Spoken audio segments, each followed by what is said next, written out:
Hi, everyone. Welcome to Classics You Slept Through, the book podcast where we read and discuss classic books for hopefully your enjoyment and some of your edification. I am your host, Kyle Davis, along with a girl who, growing up, always prevented me from doing my masterpieces, my sister, Meredith. How's it going today, Mare? It's pretty good. I'm trying to remember your masterpieces. Well, I never got any because you prevented me. You did have an easel. You owned an easel. Did I? I did. Well, that was Dad's. Didn't Grandpa make that for him? Sure, probably. I think. I don't know. It's not like he was an artist either. Neither of them were. But we will be talking about artists and art yet again today, as we're discussing The Picture of Dorian Gray by Oscar Wilde, moving into chapters 4 through 7. Yeah, it's getting real now. Ooh, it is. We have a little more happening this time. So the first 3 chapters, we just sort of sat around Harry's house. We went to a party, a lot of talking. We're going to pick up with some talking in this chapter too. So see how that goes. Yeah, I'm scrolling to chapter 4 right now. That's what's happening. Chapter 4. All right, so chapter 4, we're going to pick up here a month after the aforementioned party that Dorian was at, along with Harry.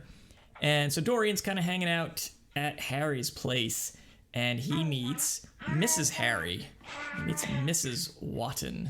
How is it, first of all, how is Harry a nickname for Henry? It's like literally the same name almost. Henry and John Harry. And Jack.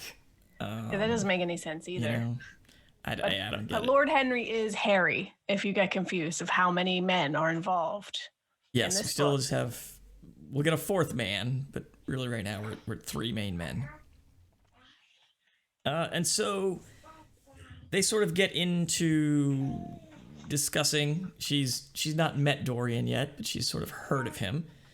And we get a little picture shout out here, harkening back to Robert and Edna, right?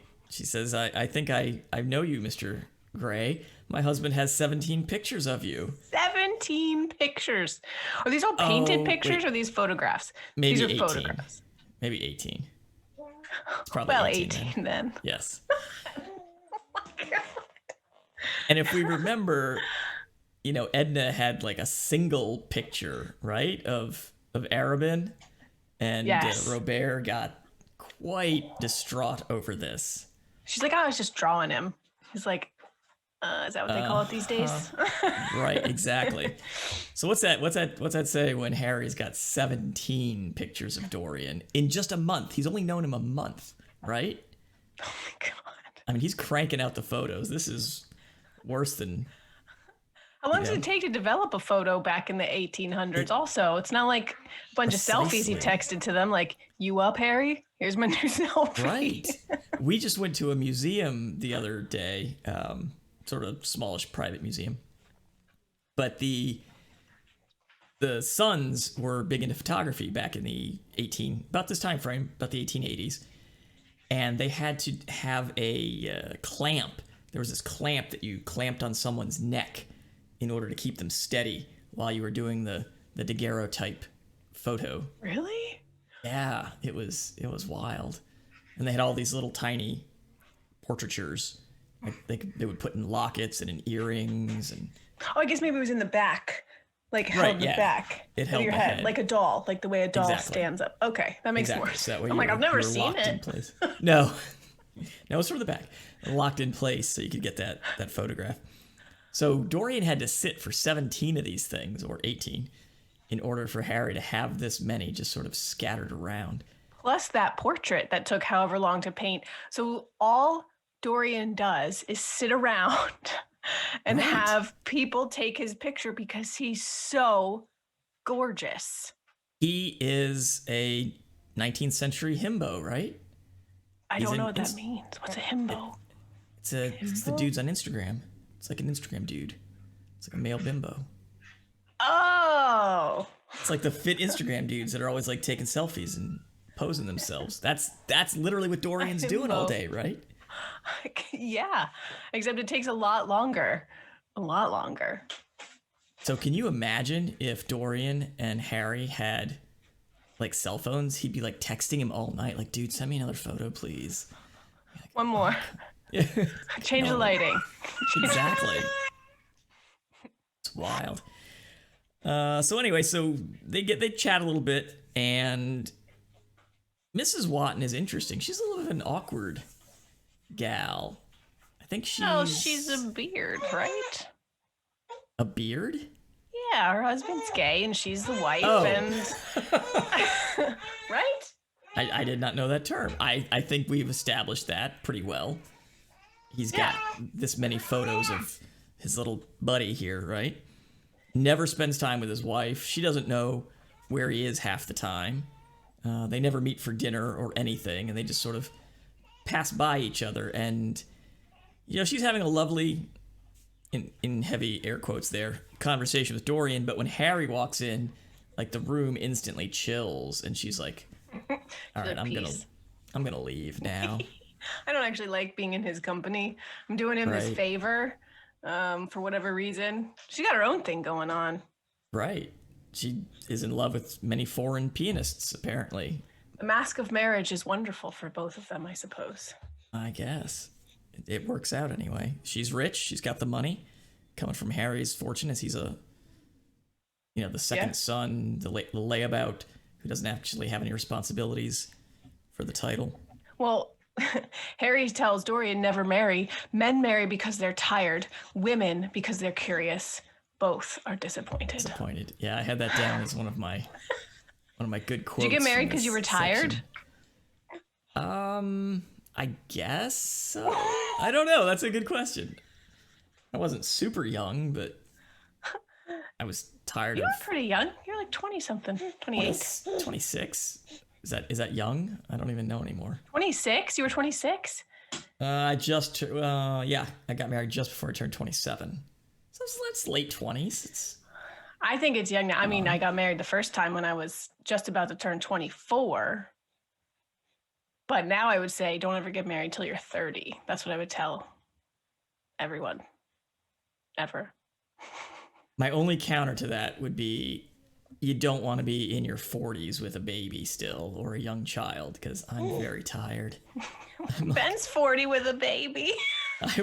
I'm ready for children to be a little bit older. Although we're hitting the a good age. Yeah, they're pretty self-sufficient at this point. Not this one. No, definitely not. Okay, so we continue on, and so now Harry and Dorian kind of talk about, we have some more ruminations on art. And this was an interesting, I thought, quote where they're discussing art, and Harry has a comment where he says, "The only artists I have ever known who are personally delightful are bad artists. Good artists exist simply in what they make." The idea that the art is everything, and they sort of that what Basil said in the beginning about pouring yourself into the art, where the good art, you've poured so much of yourself into it, there's nothing left, and you are no longer an interesting person.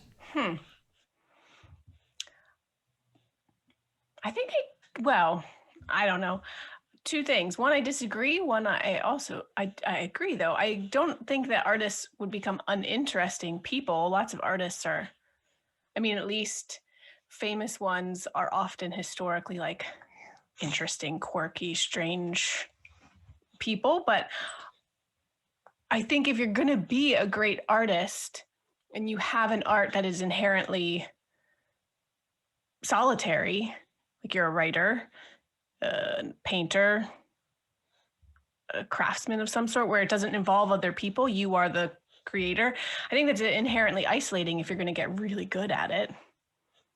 Like if you want to be a writer, you have to go sit somewhere and write. That's why people like Salinger had like a little cabin. It was like, don't come in my cabin, I'm writing. And you have to be alone.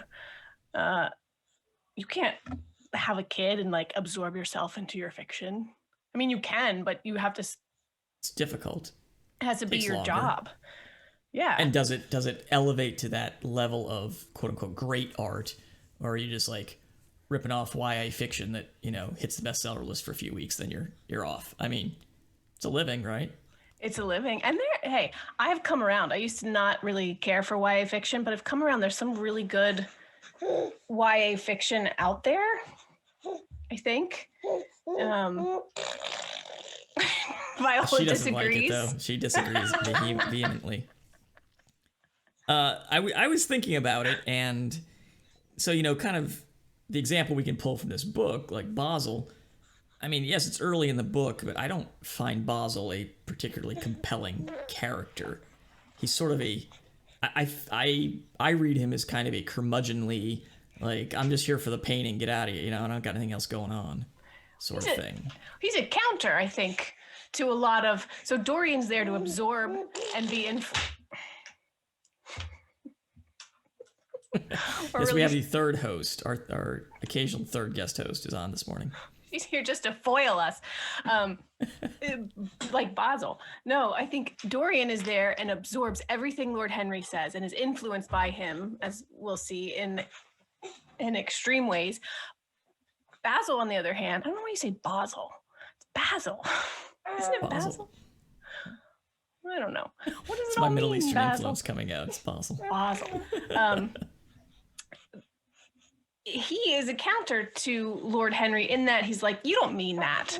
You don't mean what you say. Right. I actually think it's this way. And he reacts distinctly differently from Lord Henry. And obviously from Dorian, because Dorian is so influenced by Lord Henry. So right. if we didn't have Basil, then it would just be a book about Lord Henry.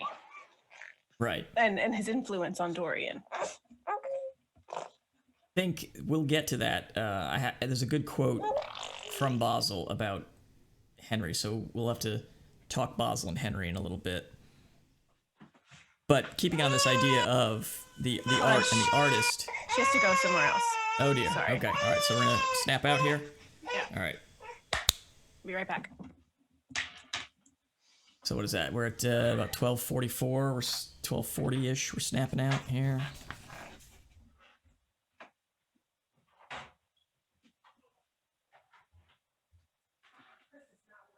So all you on Twitch, you get this fun, unedited stream of consciousness that we will have to remove later, and will not be in the actual audio podcast.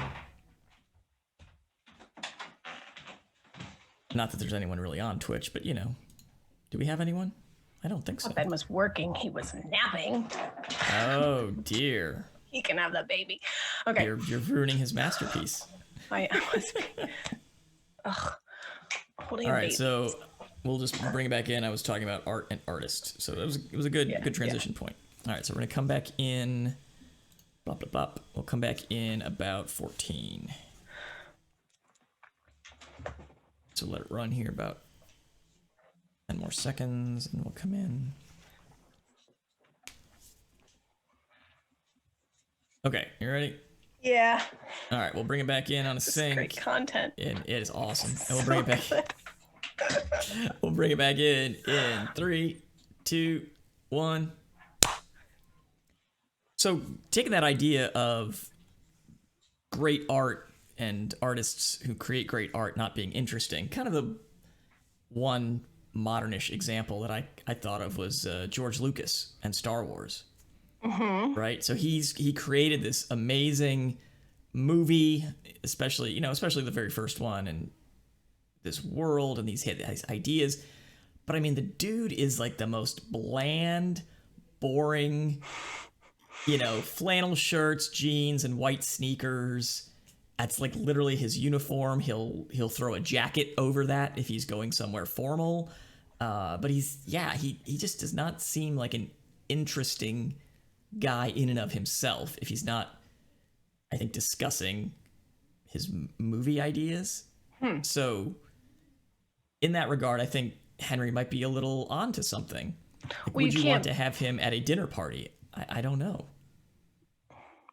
Can you be inwardly so creative and dynamic and just like so like worlds are occurring to you, and you're creating other people and places that are full of their own personalities that are distinctly different, and you're like full of other people's minds, so to speak, and then have the energy and time to make yourself super interesting. Like you want him to be like Right. Liberace or Elton John on the outside too. Like Which I think are counterexamples. I think those are great artists in their own right, who are also probably interesting people. I think the foil to George Lucas, it's sort of the flip side of the coin, is his good friend Steven Spielberg, who I think isn't. He seems like, at least in interviews, a much more outgoing, engaging, interesting person who could probably talk on a variety of subjects. But his have art you watched is also interviews much more of George varied. Lucas? I'm sure you I have. have. Yeah, Of course, yeah. Yeah. And Spielberg's art, I think, is much more diverse than Lucas's. I mean, Lucas has done other things besides Star Wars, but not a lot has really landed. Well, I mean, all you've done is Star Wars is a pretty True, good. Yes. I mean, Right. He's done other considering things the he's vast enjoyed, expanse of what is Star Wars, it's Well, not just yes. those 3 movies. Yeah, he also sort of kicked it and let it go down the road on its own, and it took on a life of its own.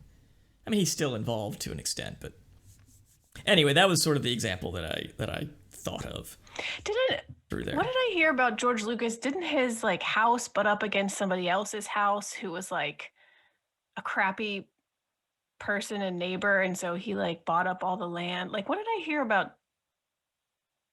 No, Problem this is how he isn't ringing a built. bell. That's how he built Skywalker Ranch. He bought this huge expanse and sort of created everything around. I don't know if his neighbor was a terrible person.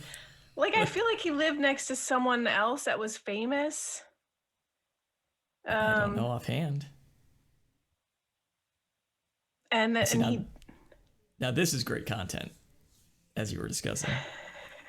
So while you're working on that, I wanted to say, we got a nice chapter 4, kicking it back to our friend Dr. Moreau. Nice shout out to Vivisection in there. Did you catch that? it was all the rage at the time. Yeah, late 19th century Vivisection. That's what you got into if you were rich and had time. Oh, George Lucas wanted to build affordable housing on his land in the same in his same neighborhood, and his like super rich neighbors were like, "You're gonna build what now?" Interesting. It was a headline in like 2015. Star Wars director George Lucas strikes back against NIMBY neighbors. Well, there you go. Shout out to George Lucas, rich guy, but also good dude. Trying to make some affordable housing. Apparently, he was denied building a film studio, so he was like, "Oh, you won't let me build my film studio? Cool, I'll build affordable housing," which is really weird to use the poor as weaponry when you're like yeah, rich people fight. That is kind of slimy, I guess. Not as great. So we finish up this chapter with the idea that Harry is prematurely maturing Dorian. Prematurely maturing Dorian. I know. The way they say it is what? That Dorian is they just say he is premature. Which I guess if you break it down, he is mature early. He is premature. He's 17. Right, which is just creepy in and of itself that we're reading this, but and this Lord Henry is just like drooling over him. Kind of predatory. Henry's probably like 24. Yeah, I think we've established he's about that, right? Yeah. We also had this idea that I liked. I mean, Henry's got a lot of good quotes and good things to kind of talk about. He says, "Experience is of no ethical value. It's merely the name men gave to their mistakes." Ooh. Yeah, he kind of talks about, we give, I guess, weight and credence to people who are older and more experienced and more mature. And Harry's kind of knocking that down a little bit, saying, what is experience? There's no morality in experience. It's just you've done more things and, therefore made more mistakes. And in order to kind of assuage your guilt or build yourself up, we call that experience now. Yeah, but you learn well, it has value if you learn from it and then can pass Ideally. that on so that dumb 24-year-olds don't make the same mistake. I mean, right? Isn't that the point? And I don't no hate for the 24-year-olds out there, but I'm just referring to They Lord don't Henry. email us anyway, so I'm going to send them hate. If they even exist. 24-year-olds don't exist because they haven't emailed They us. don't email us. So prove me wrong, 24-year-olds. cystpod@gmail.com. Show me you exist, and then you know how to use email. Prove you exist. I don't think you do. How do you even do that? How do you prove you exist? Apparently Gen Z says we're supposed to center part our hair, and I'm like, I can't do it, Gen Z. I spent this long perfecting my side part. Now you want to change the style and do a center part? I spent middle school with a center part, and it didn't look good. Anyway, I tried it, and my wife laughed at me. So a center now part. Yeah, so now I'm this wavy concoction I have on my head that keeps growing. We'll see how long I can get it, but yeah, I have no idea what to do with it, so it just sort of sits there. Concoction. All right. So we finish up with the end of chapter 4, and Dorian has this shocking announcement. We've kind of glossed over the fact that Dorian has this actress friend that he's into now, and he's raving about her beauty and how wonderful she is, and Sybil et cetera, Vane. et cetera. Sybil Vane. And at the end of the chapter, the boys, Basil and Harry, get a note that Dorian has proposed. Engaged to be married. He is so in love. She is everything to him. He goes every night so he spends all day sitting for photos and paintings, and then he goes all night to the theater, and in between he has supper somewhere. And he just thinks she's the best actress ever. I don't know where he suddenly got this love for theater and acting. From Henry. Yeah. Remember? Henry's words spurred him. So Henry's words of telling him to appreciate his beauty caused him to seek out beauty and love. And he found it at this grimy, dingy theater, down on the wherever in the London theater district.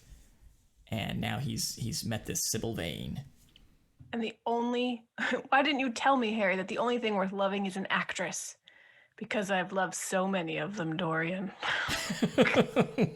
Good old Henry. Mr. Experience over here. Exactly, which is not moral or immoral. Experience is just a name to his mistakes. But yes, in between his daily sittings for pictures for Harry, he gets dinner and then goes to the theater every night. He does. Nice quote, which I thought was interesting, that as Dorian is telling him all this, Henry says that the lad's mad adoration of someone else caused him not the slightest pang of annoyance or jealousy. Which at first I thought, come on, Harry, really? Not jealous at all. Not at all. No, because he knows he can manipulate him into whatever he wants. So why be jealous? I think you're right. Go have your little fling with your actress. He'll come back to me. You'll be home to daddy soon enough. I have 17 pictures of you. She's not going to get that many pictures. And one of my favorite quotes is when he's telling her, tonight she is Imogen and tomorrow she'll be Juliet. When is she Sybil Vane? Never. I congratulate you. That's some foreshadowing, I think. Yeah. Definitely. Which, we'll find out later as well. We'll just get into it as we get into chapter 5 here. She doesn't even know his name. So he's in love with her. He's engaged now, apparently. She doesn't even know his name. He goes by Prince Charming. Prince Charming. Blech. Which is, yeah, I think Oscar Wilde's laying a little bit thick here, but we get into chapter 5, and now we meet Sybil Vane and her mom, and her tired-looking mother. Old mom she's tore up. I feel you, Mom. I feel you. Sybil Vane is this wonderful creature, but mom is tired-looking, and then we also meet her plotting brother, James. How are they so tore up and awful, and she is like a goddess on Glorious. earth. Well, is she? Maybe she's not, as we shall see. So I thought it was interesting because a couple of things. When I first read James, I was picturing him, in his mid-20s, like this big sort of brutish dude. Nah, Cat's 16. He knows what he's about. That's Yes. what he says. I am 16. I know what I'm about. He's about to jump onto a ship, and he's heading off in the morning to go seek his fortune in Australia, which, penal colony. Maybe there's a little hidden message there that setting. Although he does have some famous friends, you think he would get, maybe get a walk-on role in Mad Max or something, because he's friends with Tom Hardy. So I thought that was fun. I thought he sounded a little bit of like Alexander in A Terrible, Horrible, No Good, Very Bad Day. His life sucks and he's headed off to Australia. Yeah. Oh, very good. He's still gonna have a bad day there. Definitely is. So he finds out about Dorian. He's worried. He wants his mother to keep an eye on this little lord. They're not so sure about him. Well, so we have to establish though this like tawdry affair of some sort with this mysterious Mr. Isaacs, who they owe money to, who Sybil is with in some way. It seemed like indentured servitude. Like she has a 3-year contract with him. Like he works for them, and they owe him money, I think. Yeah, she says, but she also says, I don't want him anymore, as if she has a choice. And I hate the way he talks to me. He's not a gentleman. I don't know how we could manage with him without him. He lent them money, right? We don't want him anymore, Mother. Okay, not I don't want him anymore. Yeah. I misread it. Okay. Prince Charming rules life for us now. If we want to, we censored the cultural stereotype, right? But yeah, he lent them money, right? So, and now they sort of owe him. Mm-hmm. So I think he's a businessman, moneylender, et cetera, et cetera. They got in over their heads with some debts. He bailed them out, and now they're actresses. And so they work for him. So he sort of purchased them, right? Mm. So I think that's the implication. So is Sybil really in love with Prince Charming, or does she see what her mother sees in a rich gentleman and a way out? I think there's definitely some of that. Because even though she's older than James, she is very silly and I thought maybe fanciful. 17 also. Right, she's 17. I think. Right, so she's a little bit older, but she's definitely, James is a little more solid, a little more down to earth, where he takes her for a walk and they're discussing all these different ways that he's going to make his fortune in Australia. And she is just coming up with these wild scenarios. He's going to, strike it rich. He's going to find gold. He's going to become a businessman, et cetera, et cetera. So she is definitely like head in the clouds, not practical.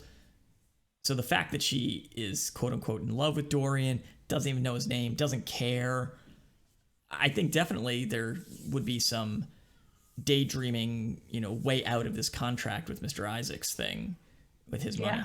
Yeah.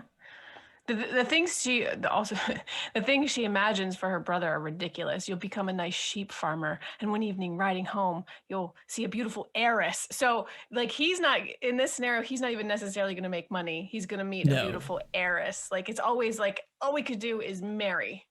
Like we're going to win the lottery. Yeah. Well, which could explain again she's not going to make it big on stage. She's going to work until she meets a wealthy patron who's going to get her out of her situation. Well, she seems to have some real talent, apparently. She's so the Dorian only... says. Yeah. And he makes it seem like the audience actually comes to see her, and when she's not good, they leave. So like she's the only thing worth watching at the theater. So could she have made it?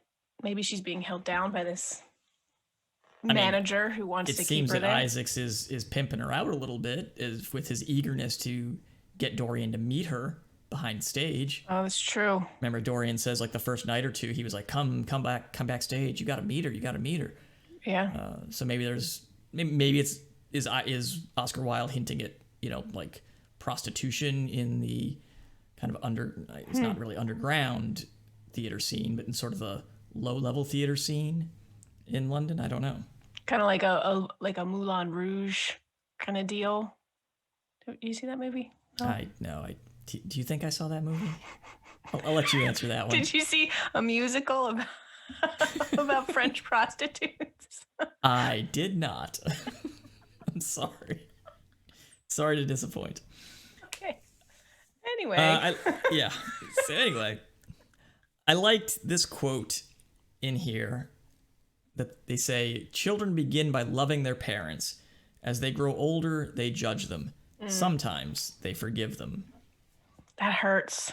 Yeah, as a parent of young children, I'm like, oh, they just love me right now.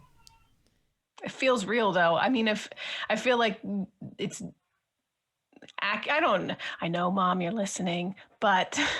Yes, we judge, and yes, we've already reached forgiveness. Don't worry. I don't think there's anything... I don't feel like Mom needed forgiveness. She didn't do nothing. You didn't do nothing, Mom. Love you. You watch my baby 3 days a week, sometimes 4. And this is where we've reached the self-therapy portion of the podcast. Anyway. No, I don't think they need forgiveness. No, but I thought it was a very good... I mean, as you get older and you are able to see your parents with clear eyes, like right now, obviously my kids think I'm amazing, but, they'll be soon, they'll be like, I don't know about Dad. He's always kind of doing his own thing. Come on, Dad. So it's kind of like when you realize your parents are actually people, right? And then you're like, oh God, they're like people. Like other people are people too. Ugh. Right. I like these people? Vincent thinks I'm the most beautiful thing he's ever seen. Today, he literally said to me, I was like doing my hair and like part of it was up, and he thought it was great. And he was like, when Daddy saw your hair, you went on a date and his world exploded. I was like, yes, That's how it happened. Well, I'm going to fight Simon for my wife. He's going to steal my wife from me and marry her himself. So. Oh yeah, Vincent marries both of us like daily. Wow. I think he thinks getting married is just dancing. Because weddings look fun. No, they don't. Yes, there's dancing, there's cake. It's weddings are fun. Literally nothing fun about those things. Trust me, I've been married twice. I know. I know that it's fun. And you know what? If you get married in Mexico. I only went to one of them. That's true. You didn't come to the super fun one. Oh, right. The one in Mexico, the one that is currently still standing. Anyway, we get this scene, which I thought was interesting, which seemed totally unexpected. So they're walking in the park, and she sees Dorian go by with 2 ladies. Did you think this is real? Did she actually see Dorian? Or is this mistaken identity? Is this one of those? I mean, I originally thought, she saw Dorian and like maybe he was with like, what's her name? Agatha or whatever, the lady he was doing philanthropic things with, philanthropy stuff. But that was like old lady though. That wouldn't be like young ladies that Sybil would get jealous over. Was she jealous? Well, it was played as though like, oh, he's going by with 2 ladies. What's going on there? What's up with that? Or is this yes, I saw Tilney yesterday. He told me he was going up north, so you can come riding with us. Throwback to Northanger Abbey. Is this intentional deception? Is this really Dorian? Is this really with 2 ladies? An open carriage with 2 ladies. I don't know. I feel like this time, ladies is like... Could just be 2 elderly ladies. Could be elderly ladies. I don't think she would refer to someone her own age as a lady. Okay. I think that would be like 2 girls. Or... Because that would be improper, right? We learned that from Northanger Abbey, to go just riding around in a carriage with... Well, by yourself. If there's 2, maybe one of them's a chaperone. Right? Yeah, that's true. All right. I don't know. I thought it was old ladies. Yeah. Old lady. Okay. All right. I wasn't quite sure on that one. Then we find out about Mom, her little secret. She's got a secret. That she was never married to James and Sybil's father. He Although too was a gentleman. Yeah. Although we didn't establish that they have the same father. That was my first thought. Like, do James and Sybil have the same father even? He didn't say our. He said my, right? Ah, very true. Yeah. And so this kind of establishes that even tired old mother, she had some romance in her blood back when she was younger. Well, she's a drama queen, like a drama hungry queen. Like she wants. She's a theater mom. Yeah, she wants this stuff. Like she's disappointed that he just asks. Like there was no dramatic lead up. There was no hinting at it. There was no like, what are you asking me? Oh, mother, don't make me say it. He's like, remarried to my dad. She's like, God, yeah. God. Yeah, okay. That was vulgar. It was just. Is this a reaction to Jane Austen and the Regency romantic authors who, you know, as we talked, those books could be resolved in like 100 pages if people just were honest with each other. Said what they meant. Oh, I think this person thinks this, and so therefore I'm going to act on that. Anyway. Or like John Thorpe running around lying to everybody like, oh yeah, she didn't want to come with you. She's doing this. And like, I never said that. I have to run at full speed and break into your house and admit that it's not true. Oh gosh, I can't wait till you do another Austen book. So we also have James threatening that if he ever does Sybil wrong, he will kill Dorian Gray. Right. He doesn't So is this Chekhov's James here? Is this a little foreshadowing that James is going to go off later in the book? It seems so, but he doesn't know what he looks like. Doesn't know his real name. So I know I've read this before, but I don't remember. So. Oh, that's right. I keep forgetting you've read it before. Yeah. I have not. I did remember Sybil as soon as I heard her name. I was like, oh man, it was the chapter 6 was chapter 7 was distinctly memorable to me. Okay. All right. Well, we'll get there. Now we're into 6. And 6 is the dinner. So Dorian wants to take Basil and Harry to meet Sybil. He wants her to take them to the theater so they can see her and that they will fall in love with her just as he has. And a lot of discussions. This is not an action chapter. Right. This is one of our talky chapters. And kind of my 2 big notes that I took out of this chapter. Number 1, Harry gets it, right? Harry understands that Dorian's not really into this girl and like she's just sort of this thing he's doing. This is this big infatuation. Right. You know, because Dorian has said like she is the greatest love of my life or whatever, and Harry corrects him and says, you should properly say it's the first romance of your life, Dorian. Like this is not real. He understands. But I really also liked, I don't know if liked, but brought out, there is this constant need of our characters to better Harry's character, no matter what Harry says. Yeah. And Basil even explicitly says, you are much better than you pretend to be. And everything that Harry says, they're constantly, oh, you don't really mean that. And I know you don't believe that, Harry. And Harry, I know you're back to the first chapter, you're a good husband. I know you are. Well, then we actually saw him interact with his wife, and I don't know that he is a good husband. And yeah, I think he is who he is. I think Harry is speaking truth constantly, and his friends just refuse to believe him. Because my theory, I think that they are continually bettering his character in their minds because they don't like what it says about them that they associate with this guy.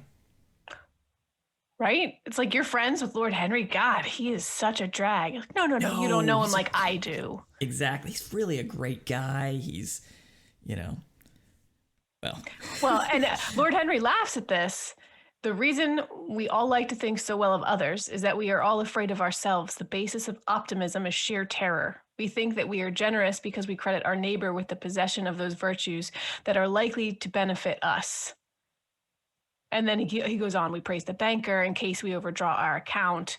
If I have the greatest contempt for optimism, he's like, no, I insist, I am. This is who I am. And the fact that you are trying to make me a better person is you being optimistic because you're terrified that I am who I am, as you said, Kyle, what it says about you, or that Yeah. you might need me someday and realize I am a jerk and I won't care about you. Right. I won't be there for you. I mean, hopefully we won't mention very much anymore going forward, but Lord Henry is literally Donald Trump. Right? We've spent 4 years bettering his character. And, oh, he really means this, and he cares about this, and he's really working for the. No, he spent take him seriously, not literally. No, he is Lord Henry. What he says. This is what the guy believes. There is no two ways about it. Like, he's not trying to hide anything. Like, he is a jerk. Unless you're his supporter and he says, I'm coming with you. Let's go together. And then he's like, I don't know them. Doesn't. Exactly. He doesn't go with you. And he's like, no, those are my supporters. Like, ooh, but I bought this big flag, sir, and this hat I've been wearing for. And he's like, pardon? No. Right. Which is kind of the same thing with Lord Henry here. I mean, Dorian is excited to show him Sybil Vane and wants him to support this great romance and fall in love with her. And he's just kind of like, whatever. He's not even jealous because he knows, like, whatever, man. This ain't working out. Either it's going to fall on its own or I'm going to spike it. Trust me. Well, then we finish up the dinner party and they go off to see Sybil. And I just love Lord Henry. He really is like that jerk in high school that you don't want to hang out with. He's like, oh, hey, Basil, by the way, man, we got to take 2 cars. Sorry. Yeah. Just me and Dorian. Yeah, I got a bunch of stuff in the back. Sorry, man, you have to drive your own car. Come. Yeah. Yeah. And so Basil's like, all right. So he takes his own car, and he's sort of despondent. And I kind of started to feel for Basil in this because he's sort of like, the realization is hitting him. He's like, oh man, this kind of sucks. Dorian just isn't gonna do it for me anymore. Like, I'm kind of over him now. Yeah, he thought he was like a perfectly unmarred, like beautiful, innocent. Dorian was the picture of Dorian Gray is a picture of innocence, which now is marred. Because of and he was like, Henry, don't influence him. Like, I know you better. Like, I know you don't mean it, but he doesn't know you don't mean these things. Right. And he didn't remember back in the beginning, he didn't even want Henry to meet Dorian. No, for good reason. It was an accident, right? And it was an accident that Dorian showed up while Henry was there. Anyway, and then they became friends. And I think Basil's actually a relatively good person. Like, they have this discussion about living for oneself, and individualism has a higher aim. Modern morality consists of accepting the standards of one's age. And he's like, but surely Basil says, if one lives merely for oneself, Harry, one pays a terrible price for doing so. And he's like, yes, and we're overcharged for everything nowadays. Which, come on, Henry. Beautiful sins, like beautiful things, are the privilege of the rich. But Basil, one has to pay in other ways but money. What? How? I can't possibly imagine. Like, what sort of ways? Remorse, suffering, the consciousness of degradation. Like, woo. I mean, foreshadowing again, but Basil's really onto something. Basil's a painter. He thinks about things more deeply, I think. He contemplates on life and he knows what Henry, I don't know, does Henry know it, or does Henry live in his own little egotistical, narcissistic bubble where all the lies that he says, or all his witticisms, all his platitudes are really, he believes them himself. He's been saying them for so long. Or is he really manipulating people? Because isn't that the mark, like the mark of a narcissist is that you really believe the things that you, or is that a sociopath? I don't know. It's a bad person. Right. I think yourself.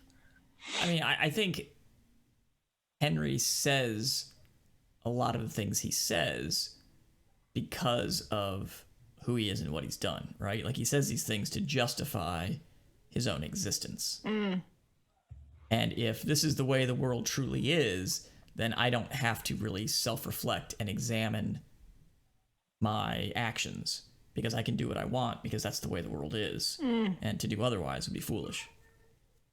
So he's made the world in his own image to fit, Which is what a narcissist does. Yeah.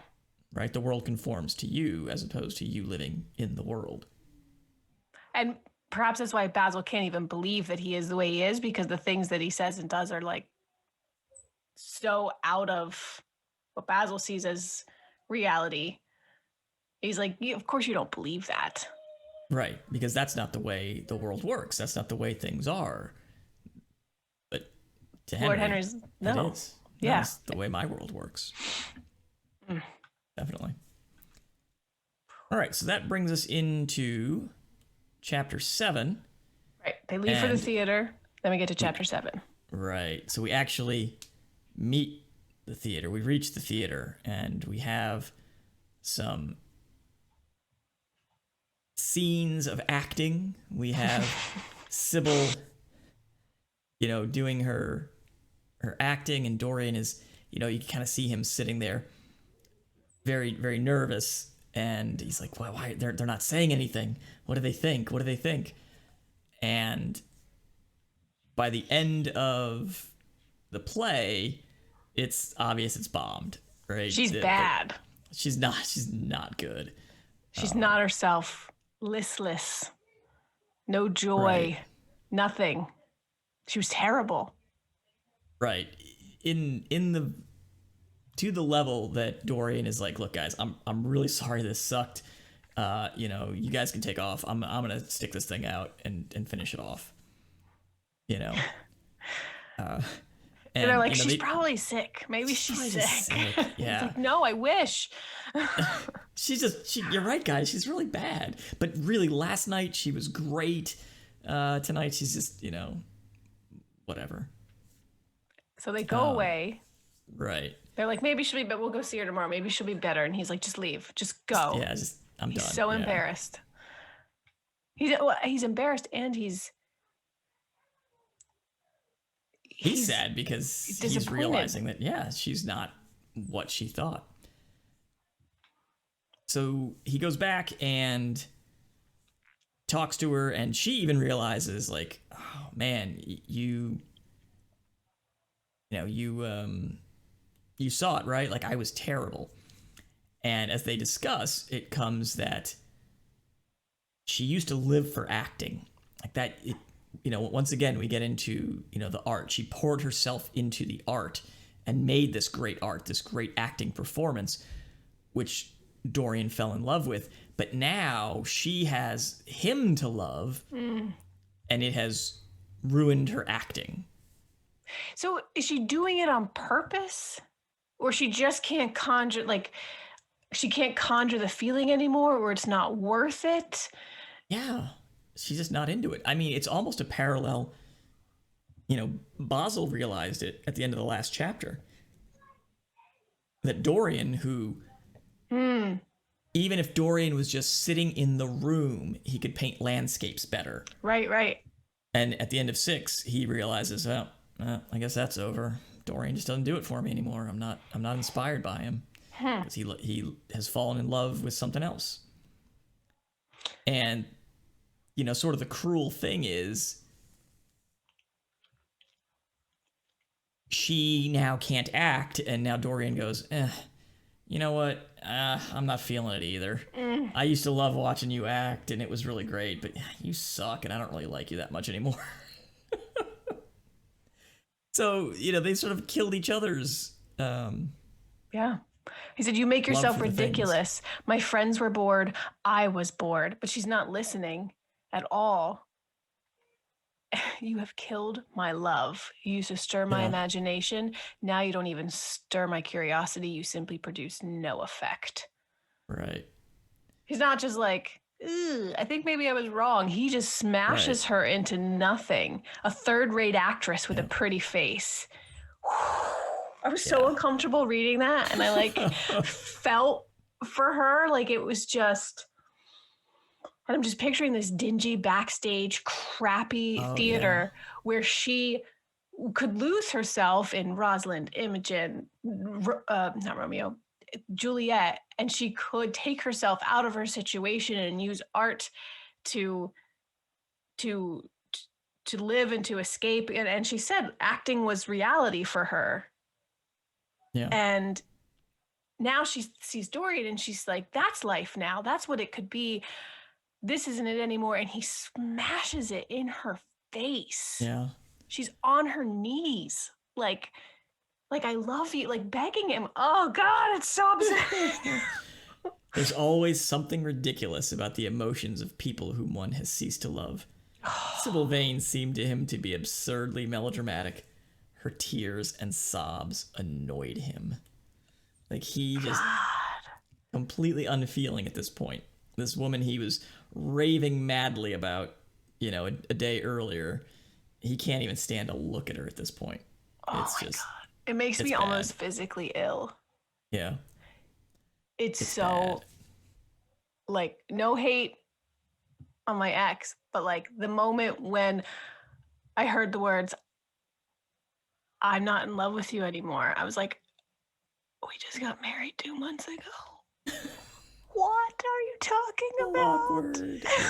Awkward. And like whatever that happened, plenty of love for him now and who he is in his life. But like when, you know, that's a lifetime ago at this point. It's like, I don't know what year that was, like 2008. So it's a really long time ago and life is wonderful. But like to be on the cusp of life, like Sybil thinks she is, and then everything is ripped out from underneath you. And you literally are like, I mean, not just emotionally, that was like her meal ticket out of it was everything. The theater and Isaac's grasp and, you know, whatever else he makes her do. Like, she was escaping to a better life completely. And it's gone. It's gone. And he doesn't know what he's done until he goes home. And so now we finally reach the titular picture of said Dorian Gray. And he goes home and he realizes, wait a minute. The picture, it looks a little different. Like it looks a little cruel, as he was just cruel. A touch of cruelty in the mouth. Yeah, like I'm trying to picture like what that looks like. Because I've seen a wry grin, like it's just sort of, you know, if he was smiling before, he's just sort of like sitting, like his, you know, his chin drops a little. He's a little more sinister. Yeah, like just the edges of his mouth curl up, but there's no smile in the eyes anymore. Right. He writes it off much in the Ebenezer Scrooge. It was a bad bit of beef or whatever. It's an illusion. I didn't really see what I just saw. And he covers over the picture and he decides, you know what? I'm not going to listen to Henry anymore. He's, you know, it's his influence that has made me this way. And I'm gonna redouble my efforts, gosh darn it, and I'm gonna love Sybil Vane because I want to love her. We're gonna be happy together. Yes. We'll be beautiful and pure. Wild. So how many more selfies do you think he's sending over to Harry at this point? I think 18 selfies is plenty. I think that's enough. He's probably good. How many selfies do you send your wife on a daily basis? Oh my goodness. 0.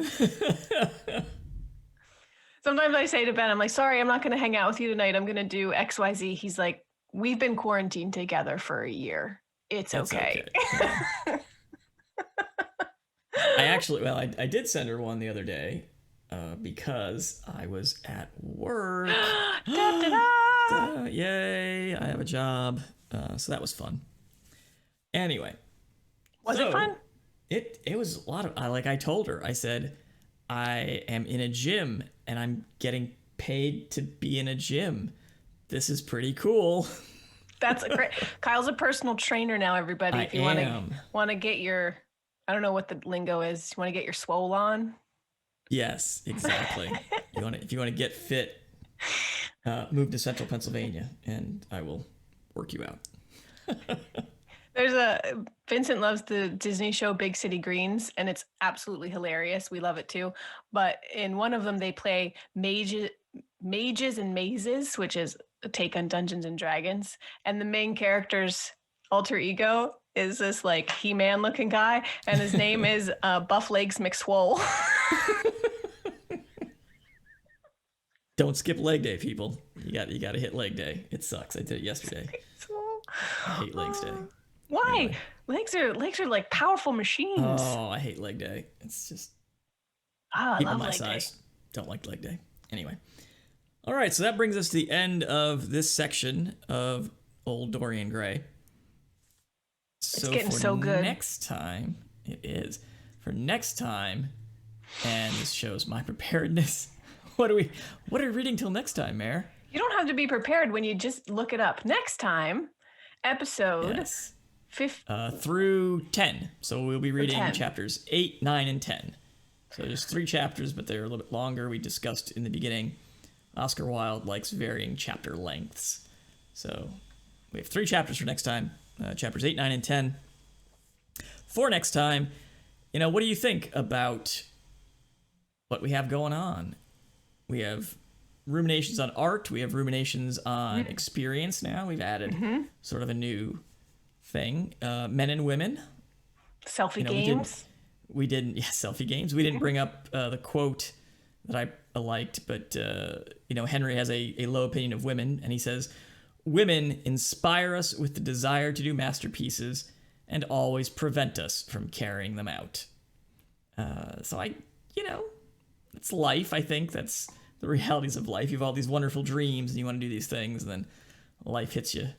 Well, you choose. You can choose to soak yourself in your art and travel the world and be quote unquote a single person who may or may not be lonesome, or you can choose to, tie your life to someone and do the thing, whatever the version of the American dream picket fence family thing is, which, is different for everyone. But, I don't know. And be happy with your choice. It's the choice you made. Right. Own your choice. It's my experience gained advice to all the young 25-year-olds that don't listen to this podcast and don't email us. But that's what I would say.